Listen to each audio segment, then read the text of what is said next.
Hello guys, welcome to learn easy.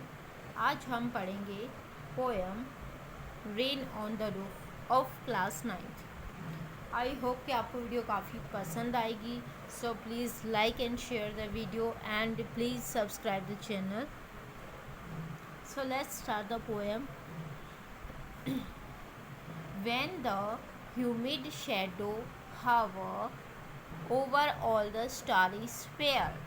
यहाँ पे बताया गया है कि जब ह्यूमिड शेडो का मतलब है यहाँ पर कि मॉइस्चराइजर से भरे हुए बादल, हावर मतलब मंडराते हैं, over all the starry sphere जब रात के समय आसमान तारों से भरा रहता है, तो तब वहाँ पर आसमान पे जब नमी से भरे हुए बादल मंडराते हैं। एंड द मेलनकली डार्कनेस, तो वातावरण में एक अलग ही उदासी और अंधेरापन छा जाता है।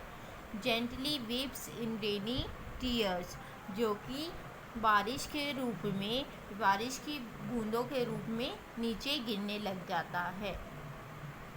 What a bliss to press the pillow, और यह सब देखकर कवि को बहुत ही अच्छा लगता है और वो खुशी से तकिए को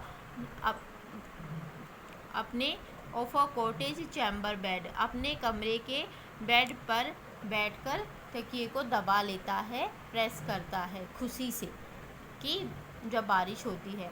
and lie listening to the patter of the soft rain overhead, और उसके सिर के ऊपर जो बारिश की आवाज़ होती है, पैटर साउंड मतलब टिप टिप की जो आवाज़ होती है, उसको सुनकर उसको बड़ा अच्छा लगता है और वो अपने बेड पे बैठकर तकिए को दबाते हुए उस आवाज़ को सुनता रहता है।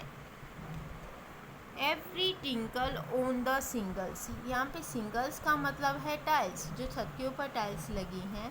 टिंकल मतलब उनकी टिप टिप की आवाज़। तो छत की टाइल्स पर जब टिंकल की या टिप टिप की आवाज़ होती है, has an echo in the heart, तो उस चीज़ की जो आवाज़ है वो कवि के हृदय में भी एक गूंज पैदा करती है। इको का मतलब गूंज। And a thousand dreamy fancies into busy her being start, और हजारों तरह की जो फैंसीज हैं, डिज़ायर हैं, वो कवि के हृदय में शुरू हो जाती हैं। एंड ए थाउजेंड रिकलेक्शंस, और हजारों यादें, weave their air threads into woof, मतलब हजारों तरह की पुरानी यादें जो हैं कवि के हृदय में वो जाल बना लेती हैं। मतलब एक शुरू होती है तो दूसरा ख़त्म होती है, एक ख़त्म होती तो दूसरा शुरू हो जाती है। इस तरह की उधेड़-बुन उसके दिल में चलती रहती है। As I listen to the patter of the rain upon the roof, कि जब मैं छत के ऊपर जो रेन की आवाज़ होती है, टिप टिप की आवाज़ होती है, उसको सुनता हूँ तो मेरे हृदय में हजारों तरह की कल्पनाएं, भावनाएं पैदा होती हैं और उनकी उधेड़-बुन चालू रहती है। Now in memory comes my mother, अब क्या होता है कि मेरे याद में in memory comes my mother, कि मुझे मेरी माँ की याद आती है। As she used in years agone, मतलब जो वो सालों पहले कुछ ऐसा किया करती थी, तो मुझे मेरी माँ की याद आती है। To regard the darling dreamers, जो अपने सपने लेते हुए, जो बच्चे अपने सपने ले रहे हैं, नींद में खोए हुए हैं, उनको रिगार्ड देखने आती थी।